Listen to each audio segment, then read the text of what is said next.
Hello, and welcome to Breast Cancer Conversations, a podcast brought to you by SurvivingBreastCancer.org. I am Laura Carfing, breast cancer survivor and founder of SurvivingBreastCancer.org, a nonprofit organization providing community, education, and resources to empower those diagnosed with breast cancer and their caregivers from day one and beyond. Hello, my friends. Welcome to another episode of Breast Cancer Conversations. I am so glad you are joining me today for this amazing duo of a podcast we are doing.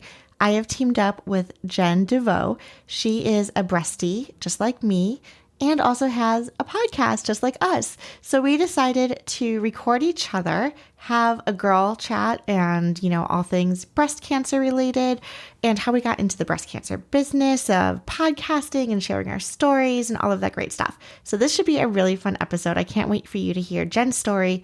And then if you're not already familiar with a little bit about my own background and journey with breast cancer, we take a deep dive into that too, because Jen asks me all of those hot questions. Jen Delvaux is an author and also podcaster. Her book is called Not Today Cancer, and so is her podcast, Not Today Cancer, so be sure to check that out when you are looking for breast cancer resources. If you are new to our Breast Cancer Conversations podcast, I would like to give a quick rundown and let you know that this is sponsored by our nonprofit, SurvivingBreastCancer.org. And through our nonprofit, we provide a variety of services and programming absolutely free to those diagnosed with breast cancer and their families. For example, we have weekly support groups. Our Thursday Night Thrivers is what we call ourselves. Every Thursday night at 7 p.m. Eastern, we meet up online and just talk about whatever is going on in our breast cancer worlds, the good, the bad, the ugly, the positive, the hopeful, etc. We also host weekly Movement Monday classes ranging from yoga, Pilates, meditation, Zumba, you name it, that's happening on Mondays. Definitely check out our workshops where we do creative writing, expressive writing, art is healing, and so much more. So head on over to survivingbreastcancer.org/events so you never miss a beat and can join our community. And like I said, because we are sponsored by our nonprofit, your word of mouth to spread the word about what we are up to is so helpful. Tell your oncologists and your medical care teams that you've heard of Breast Cancer Conversations and the nonprofit SurvivingBreastCancer.org, and feel free to tell your friends and family to make a donation because that is what supports all of our tremendous work and keeping our programs and services absolutely free. So now that was my spiel, let's definitely dive into this wonderful conversation with Deb Delvaux and myself. Welcome to the conversation. When were you diagnosed with breast cancer? I was diagnosed in the fall of 2016 at the age of 34, and it was a complete shock. I was a strict vegan at the time. I was working out. I was healthy. There was no family history, and I discovered dimpling on my breast. It was like one of those weird things where I didn't immediately think breast cancer. I was working out. I was wearing one of those like tight-fitted Lululemon shirts. I'm like crushing it in the gym in front of the mirror. And I noticed that my chest actually was different size, different shapes. I know people's breasts are like different sizes anyway, but with working out and lifting, I was like, this is actually a little weird. And so it caught my eye visually that like there was dimpling and some physical changes on my left side. And so that kind of sparred the conversation of what is it? Not necessarily thinking breast cancer. What stage, what grade? Yeah, I was diagnosed with stage 2B. I don't remember the grade. I think grade 2. Everything seemed like a little gray. I was like in the middle for everything, right? Like when you're looking and clamoring for concrete answers, I was like, what does this mean? I ended up being triple positive. So ER, PR, and HER2 positive. Wow. Okay. So then what treatment did you do? I started off with chemotherapy because the goal was to see if the tumor would respond and hopefully shrink, which it did. So that was a good sign, which enabled me to have a lumpectomy because it was it shrunk. So I was able to be a candidate for a lumpectomy. However, on that pathology, it did not have a complete response to the chemotherapy drugs I was on. So, it's one of those moments where you're like, yay, we got the cancer out. I had clear margins, but my heart sunk when I was like, wait, the chemotherapy was good, but not perfect, right? I was on another round of oral chemotherapy for about 6 months afterwards, just to make sure that we got everything. And so it took a little while for me to accept that, but it is what it is. And then I also had radiation as well, just to, again, zap everything that could have been floating around over there. Yeah. My gosh. Yeah. And then, I mean, I think about you too being already healthy, vegan, working out. Like what went through your head? Like how frustrating. Like I have people ask me all the time, like, I don't understand. You were healthy, you're in the fitness world. Like if you're doing all the right things, what's the point? I know. It's so frustrating. My boyfriend was vegan as well. He's like, we're going out for steak. Like, absolutely. Like, we're pissed. Like, we're going out. I started incorporating fish back into my diet. I didn't go like full meat carnivore, but I was like, yeah, I just found out I had breast cancer. Let's go. You get a steak. I'm going to order a bottle of red wine. Like, we're going to just like deal with this and figure it out Good for you. because, right, balance, right? Yes. It's frustrating. And I think I'm still, even 5 years later, like managing the the diagnosis. How did this Hmm. happen to me? It changes your perspective that really life is not to be taken for granted. Hmm. And, you know, I'm I feel fortunate, and I just tell myself, well, thank goodness I was healthy, because perhaps that helped me manage and tolerate the side effects of the chemotherapy, or like healing after cancer. 1,000%. I so agree. I think back to the women who are diagnosed and they aren't in the greatest of health. And then all of a sudden you're like blasted with all the medical things, all the things you have to do. And then you're like, okay, wait, now I have to figure out like this whole diet and nutrition and exercise part of it. Like it's overwhelming. So to have Yes. that already it makes it easier, I think. And I think that I did get through treatment and all the things so much better because of, what I already had going for me. Absolutely. So, yes, tell me a little bit about your diagnosis. How did you discover that you had breast cancer? Yeah, well, the crazy part is a little backstory is my husband was diagnosed with brain cancer in 2009. So I was his, like, been dealing with cancer forever. But it was always him. And so he's had 3 brain surgeries, 2 rounds of chemo, 2 rounds of radiation. And, he hasn't been able to work since his second brain surgery in 2011. So I like take care of the family. He's doing really well. Like you wouldn't notice. I mean, he has short-term memory and some confusion. Like I'll find like the toaster in the fridge, like stuff like that happens. So I just went to a routine mammogram and had no idea. Like I just didn't think anything of it. And they called me back and said, "We see something." And I was like, "Okay, sure, fine. It's got to be like nothing." Like truly thought there's no way. And I went back, and the way they do it in our area is you find out basically at the end of the appointment. So you go in for the repeat mammogram. If they still see it, then you do the ultrasound, and if they still see it there, then you see the doctor. So I did the repeat mammogram, and she's like, "Yeah, we're still seeing it." And I'm like, "Okay," like still thinking it's nothing. Go Right, back to right. the ultrasound room. Yeah, go to the ultrasound room. And I did get a little nervous here because the tech was real quiet and she was staying really a long time in a certain area. And then she said to me, "I'll be back with the doctor." And I was like, "Oh, this is not good." But Yeah. still, even when he came back, he was like, "So you haven't felt anything?" And I'm like, "No." And he's like, "Okay, well, we do think this is cancer." And I'm like, "Okay."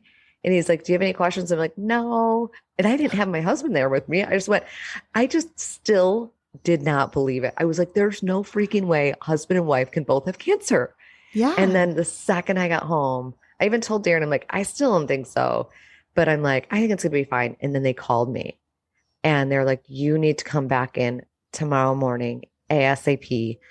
We're pretty sure this is cancer." And then I was like, then it hit me. And I was like, "Oh my gosh, I'm gonna die." You start Oh, you thinking go your 0 mind to is, 100 like oh immediately. my God, you think Yeah. you have weeks left to live. Like your life is like insane. And then yeah, it's crazy. So I did a lumpectomy and I love my surgeon. Like what was so cool about her is the first doctor that was like looked at me with such sad eyes. Like that's one of the reasons why I thought this has got to be the worst. He just looked at me like my life was over.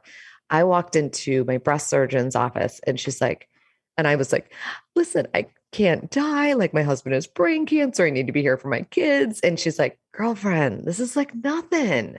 And I was like, "Oh, thank God. Like I needed that. I needed to hear somebody just like calm me down and say, it's no big deal. We got this. Easy peasy. Yes. And Yes. yeah, so it did come back as a grade 2. So the oncotype score was 21. And so it was in that gray area of like, do you do chemo or do you not?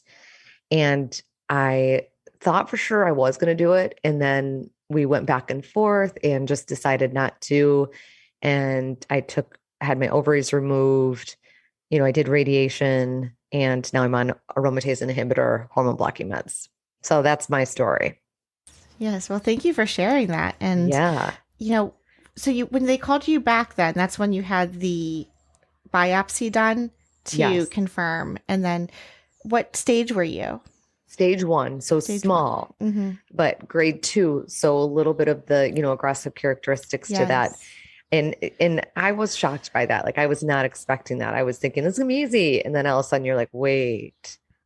So, like you were saying, when you're diagnosed, it's been 5 years for you. It's only been a year for me. Like a year ago, I was still in radiation. But I think about it and I'm like, this is with me for my life. Like I always going to be looking at like Yeah. what I'm doing because, you think back, like, did I do it right? Should I have done the chemo? You know what I Oh mean? my gosh. I say if you can look at yourself in the mirror and just know that you made the right decision for you, then Yeah. that is 100% correct. Yes. Like, I love you that. cannot keep going back and forth because there's so many what ifs. And, that's no way to live life either. Just being on pins and needles. Did I make the best choices? Did I make the best decisions? On the reciprocal end, having such aggressive treatment, I was on 6 different chemotherapies before my surgery. I was on the ACT treatment, which is adriamycin, the red devil, Cytoxan, and Taxol. And then I was also on the Progetta and Herceptin combination because of the HER2 positive proclivity. So, and then to not get a complete response after all of those drugs, I was like, are you kidding me? And that's when they gave me Xeloda, which was an oral medication. And And so, how did you do in that? you know, oh, hindsight's 2020, right? It Yeah. was hard. I gained a lot of weight because of all the drugs and the steroids that they give you. I think that was the hardest part. Was like, Hmm. yeah, I can beat this. I can figure this out.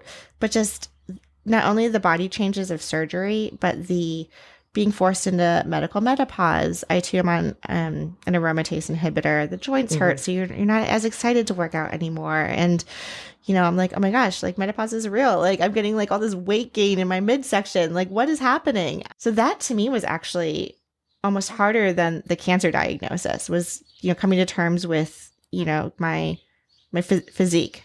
Hmm. I completely relate to that too. Like I remember when I had chemo on the table, when I was going to do it, I started looking up wigs, like what was I going to do? Because I viewed myself as a really strong person and a really strong, healthy person that took care of the family. I took care of others. And the thought of me having to be that person, I couldn't go there like that. I didn't want people to look at me like I was sick or like, so I get it. It's an identity thing. I've been on an aromatase inhibitor for now a year or just about almost a year. I'm on exemestane. Okay, I'm on letrozole. Okay. So other than oh my gosh, my joints, my hands, my knuckles, what the heck? They're like double in size. And I have Yes. some like bone pain every once in a while, but not much. Like I'm not too bad. So other than the Yeah. menopause blasted into that. And I just do all the things to help alleviate it. Like I am like that person that tries all the things. What have you found? Have you found any like remedies or Yeah, and complementary obviously therapy? yeah, in fact, I'm running a group. One day this is going to be like a group that I'll kind of put together for people, like a little program, but it's 10 days of, natural healing from menopause. And it's Oh, basically like your diet has to change. I think like for so many people, they think of soy protein or soy as like this negative thing and cancer causing. The research I've done, and of course you can read it both ways and your doctor might say something different. That's what's so frustrating is the research that's out there. You can see one extreme to the other and you're like, wait, okay, but who's right? But I feel like the most current studies and what I've researched is that soy is good and it can help get rid of that bad estrogen. And also, it can help with hot flashes. So I think that's something that's helped me. I exercise differently. I used to kill myself in the gym. I used to lift every day. I don't anymore. I lift 3 times a week. That's it. But just because I feel like I was in constant inflammation. And so I do more healing exercises as well. I do a lot of walking. I do more yoga. Um, but yeah, so like that's the main thing. But there's so many different things like that I do, like saunas, even, your diet, what you're eating, what you're drinking, like how you're dressing, like even our mood. Like there's so many things that I dive into this in this 10-day group. I love that you do that. Yeah. That's amazing. And to discover different modalities as well for healing. I think exactly what you said, and that it's okay to change some of those lifestyle habits. I was in the same boat. I was doing very vigorous yoga, the hot yoga, the core power yoga, like it was a workout for me.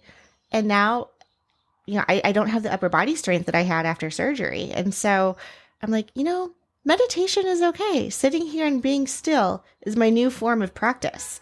And it's not what I've done before, but kind of discovering new joys and coming to terms with that excitement, not always looking backwards. Meditation is everything.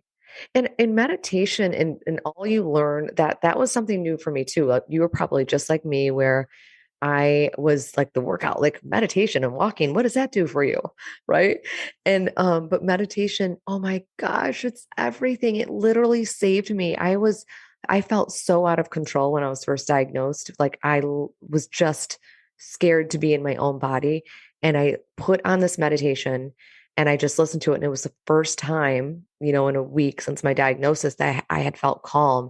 So I have not stopped doing that. And the thing about meditation is you learn so many different things along the way, like breathing techniques and like, you just can relax your body faster. So when we're up in the middle of the night with a hot flash or one of the lovely menopause symptoms, insomnia, you know how to calm that body again and what you can do. So yeah, meditation is great for menopause as well. I experimented with cryotherapy. I don't know if Oh, I you've haven't tried done this.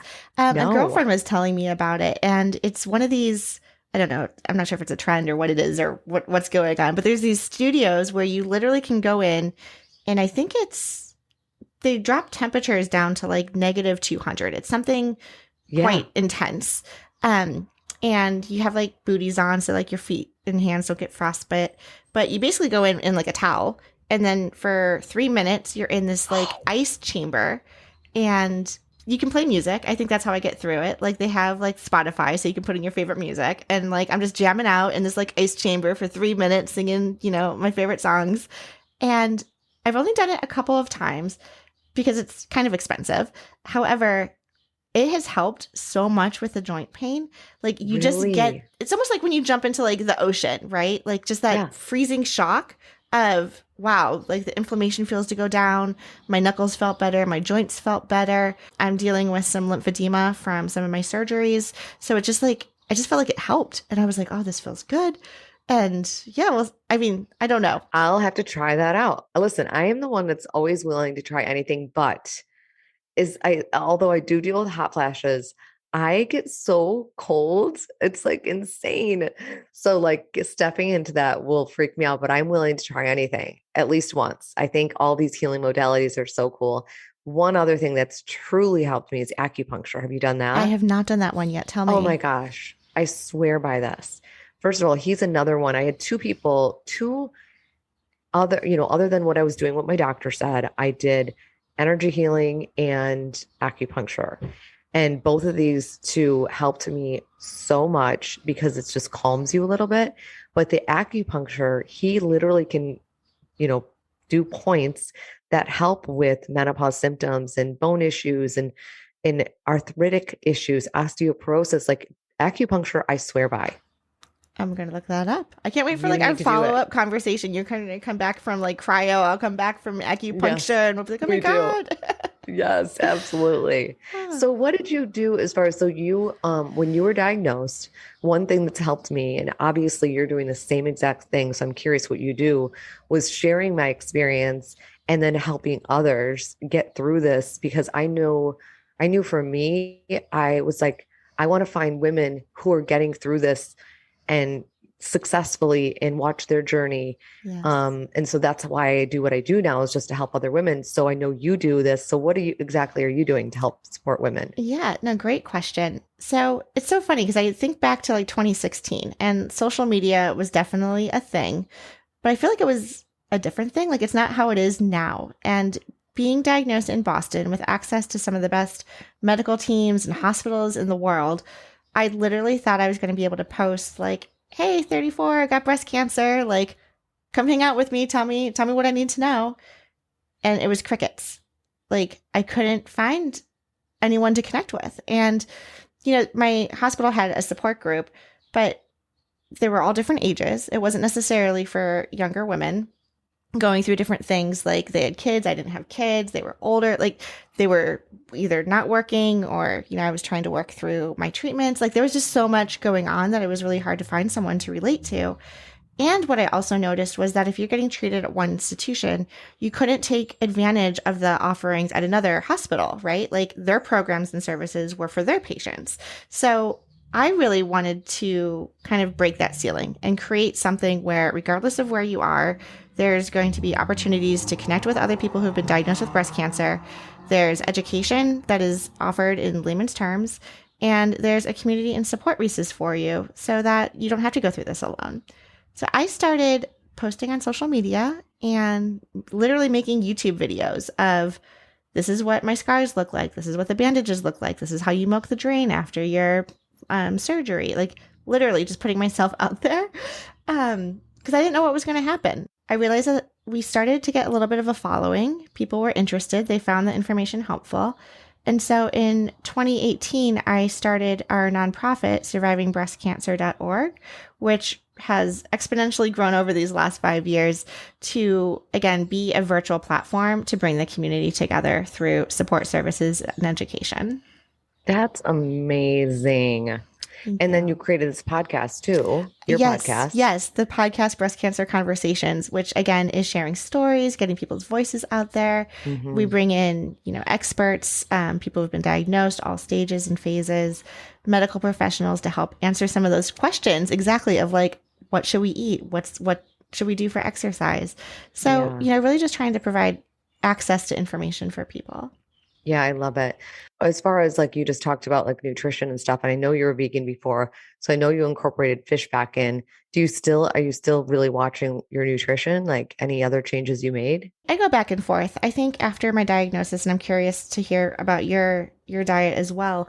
I'm still trying to find that right balance, and it's interesting what you said earlier about needing to change your diet because of menopause. So I now eat eggs. I now eat dairy, yogurt, kind of like pescatarian, but it's not all in all the time, right? I still think the majority of my diet is like fruits and vegetables and salads and beans and quinoa and all the good stuff. And then, pepper that in with, oh my gosh, I need like a slice of pizza because why not? Like life is crazy. So, I'm by no means perfect, but really just trying to find that balance and listen to my body because I'm much more in tune with how food really affects my energy levels and my health. So I changed everything. So prior to my diagnosis, I was, losing weight or wanted to stay fit to be in my skinny jeans. And, it totally changes when you're diagnosed. You're like, I just want to survive. So, but I was basically not totally like, I wouldn't say I was ketogenic, but I was more protein and vegetables and no fruit because fruit had sugar. Like I cannot believe I didn't have fruit. Like, I limited myself from that, but I had a ton of eggs, dairy, like all the things. And then so I stopped dairy. I haven't done dairy since. And I learned a little bit about my body too by doing some testing and I'm missing that MTHFR. So my methylation is not great. So I really do have to be a little bit more careful about what I eat. So dairy is definitely something it's off the table for me. And I think it's different with triple negative. You're triple negative, triple positive? Triple positive.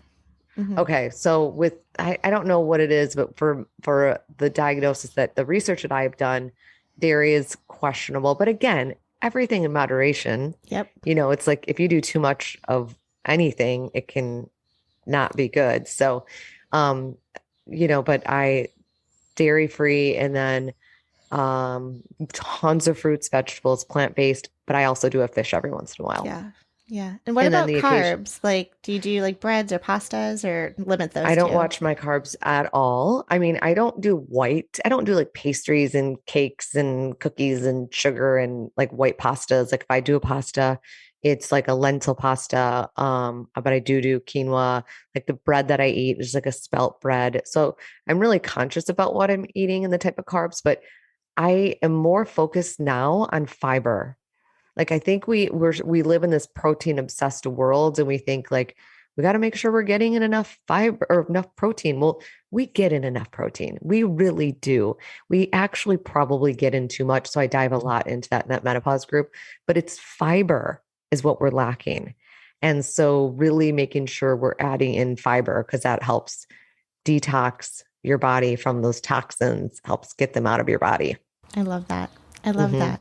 Well, tell me more about the work that you're doing. I believe you wrote a book as well, and now you run this Yes. group. So, yes, how, like, did this come as a pay it forward after your diagnosis? It really did. So I thankfully, weirdly, I've always been in fitness. Well, like for the last 13 years, or I am a Beachbody coach. I've been doing it forever.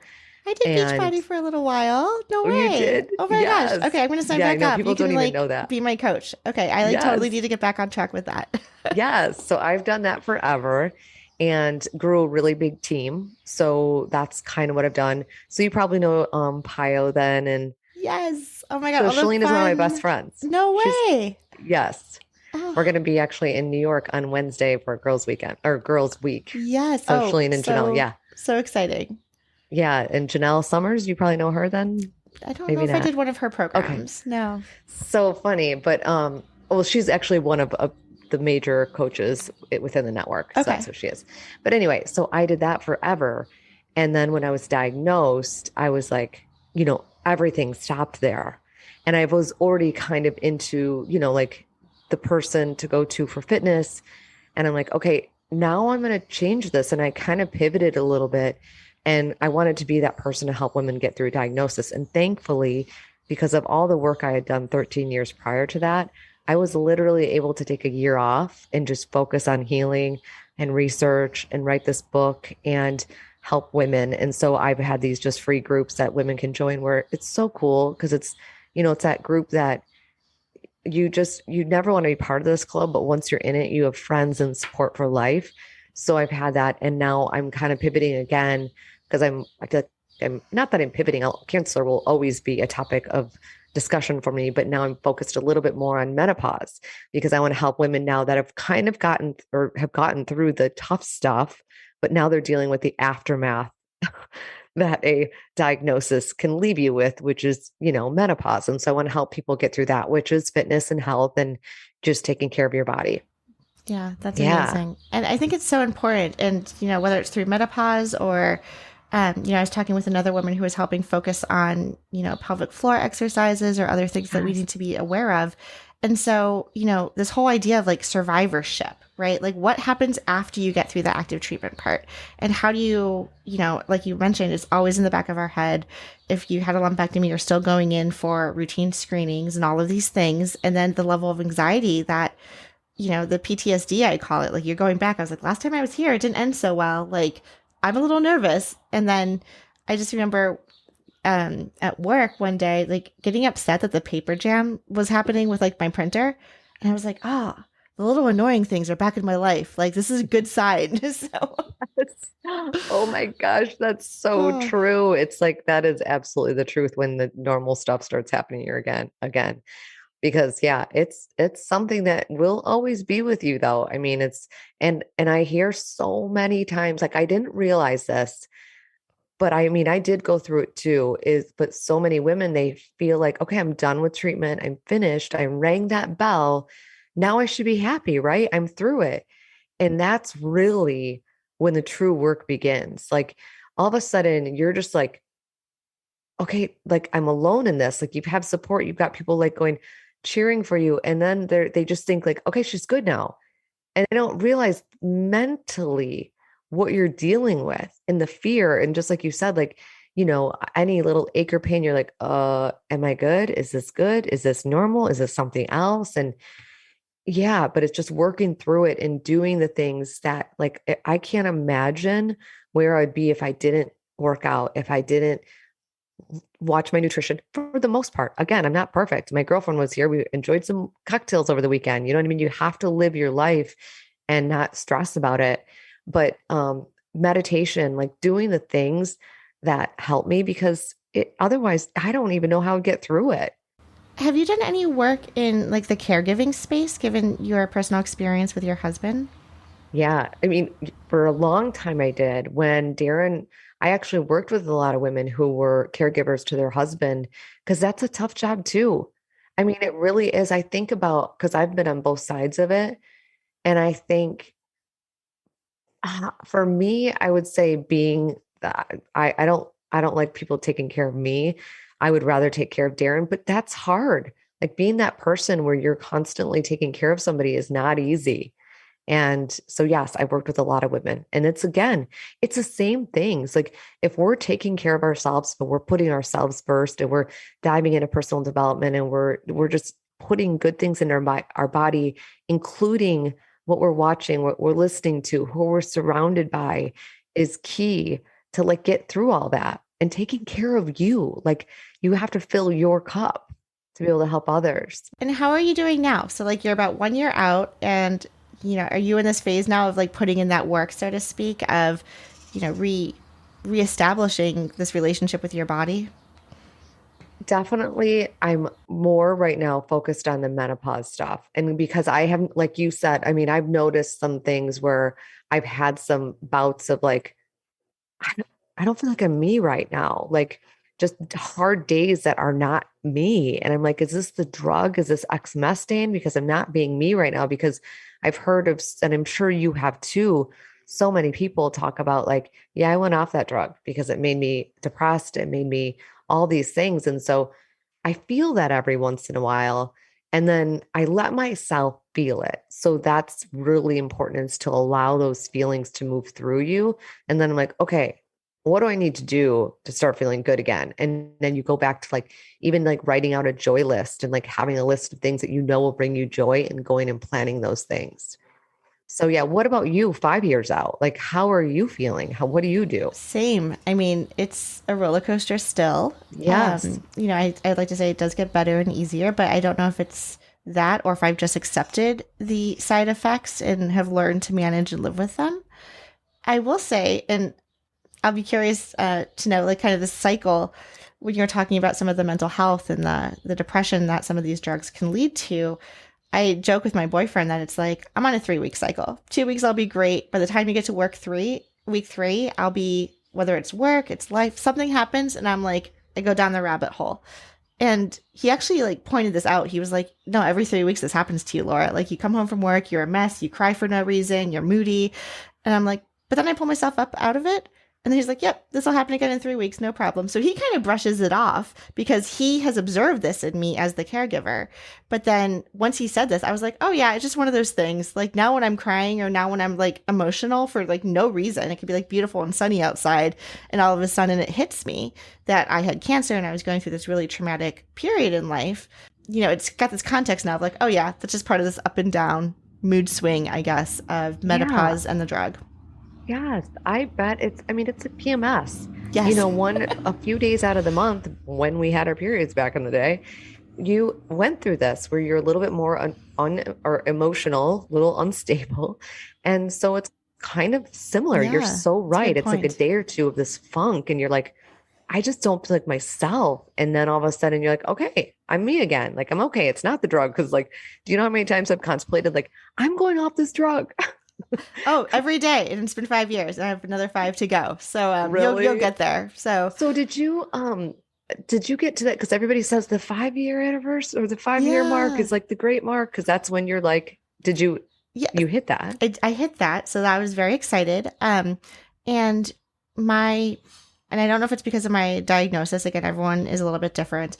I did have lymph node involvement. So while it was stage 2B, it's because it went to the lymph nodes.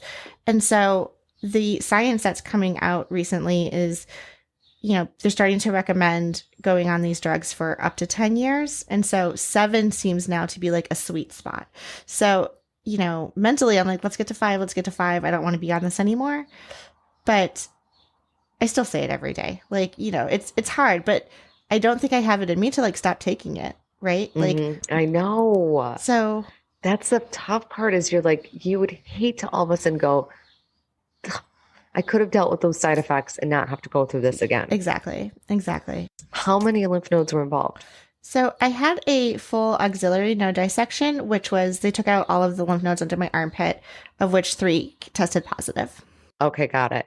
So the interesting part is this is another one of those things where I go back and forth with is that I had 1 cancer cell in my lymph node, but they said that that is considered negative. And they said that sometimes that cancer cell, this is what my surgeon said, can actually, travel there even during that surgery or when they do that. So, that's one of those things that's in the back of my head. Like, what, should I have done? It's just one of those things. I know so many people who don't have cancer who are much older than me. I mean, knock on wood, my parents are incredibly healthy, are not dealing with cancer personally. And I mean, outside of me, of course, but it's like, wow, so it hasn't happened. It doesn't happen to everybody. And so I think sometimes in our world and on our podcast and the people in our communities and groups, it's like, we're so in it, we're in the weeds of it that we're like, everyone has cancer. Everyone has breast cancer. But there are people who don't get it. And even if you have dormant cells, like they could be just lying dormant for your entire life, right? So people may have cancer, whether it's in their lymph nodes or that one circulating tumor cell somewhere out there. And, you just never find it. And so we also joke, you kind of go to the hospital to get sick because you do enough scans, you do enough tests, they're going to find something for you. So true. Oh my gosh, Laura, I'm so glad you said that. It's the truth. I mean, I've even heard too, like some people, because mammograms are getting better and they can see more things, that some women, they find a smaller cancerous tumor that maybe it had never been detected, would have never become anything. You know what I mean? And like you go through all the treatment and then the drugs and the chemo and really was that, I mean, it's just weird. It's just such a weird, I mean, I wish this was like, okay, you have this is what you do. And it's going to be, this is how it's going to go. But it's like, okay, is this the right thing? It's just weird. So what's one thing I always ask this on my podcast, cancer can take so much from you. What's one thing in your life that it's given you? Oh, great question. I think I meant to what you were saying earlier, like friendships. Like it has given me a whole new community of breasties. And, I was never in a sorority in college or anything like that. But now I just feel like I have my tribe. I have women who get it. We talk about cancer and we complain about side effects or have our hot flashes when we're going out for dinners together.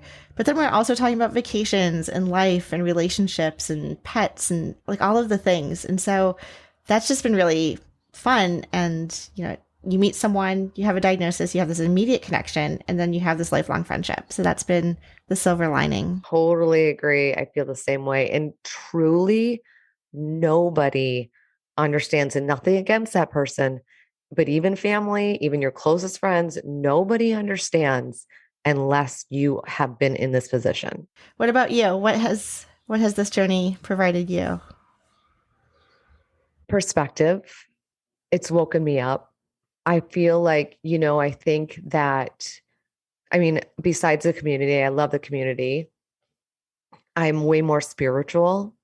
I think like for so many of us, we live in this world like we're going to be here forever, and we don't like ponder or even think about the alternative.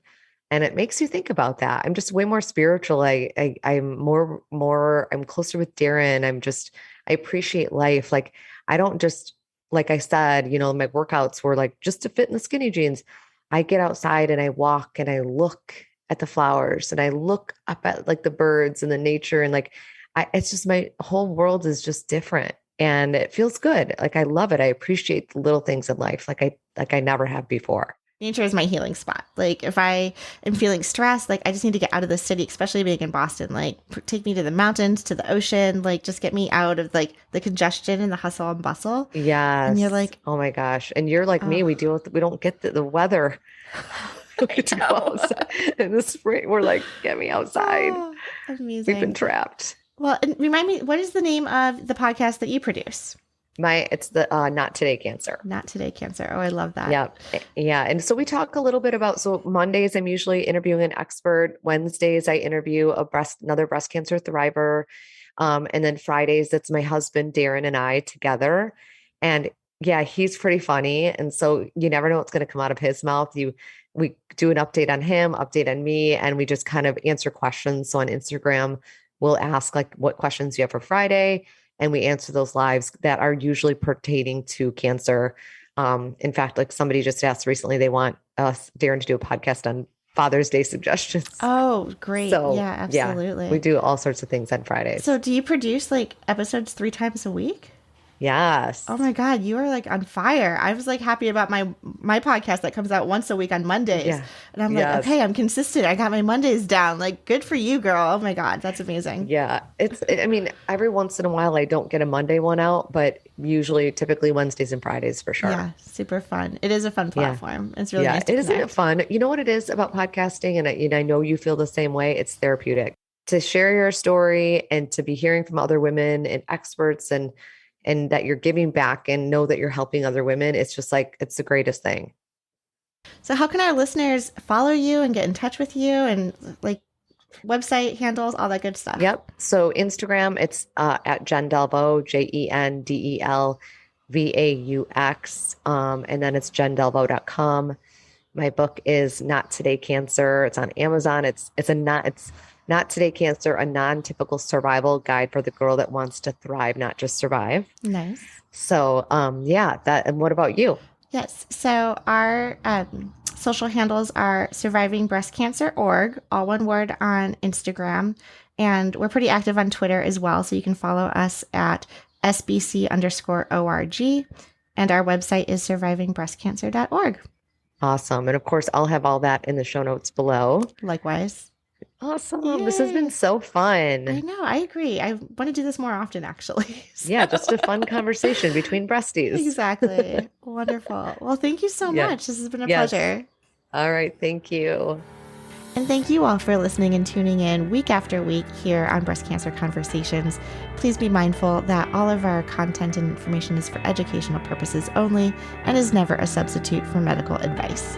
If you want to hang out, again, please check out survivingbreastcancer.org/events, where you can RSVP to our Thursday Night Thrivers weekly meetup, our Movement Monday classes, workshops, seminars, and so much more. We can also continue the dialogue online via social media. Our Instagram handle is survivingbreastcancer.org, all one word, and you can follow us on Twitter at SBC_ORG. Until next time, keep on thriving.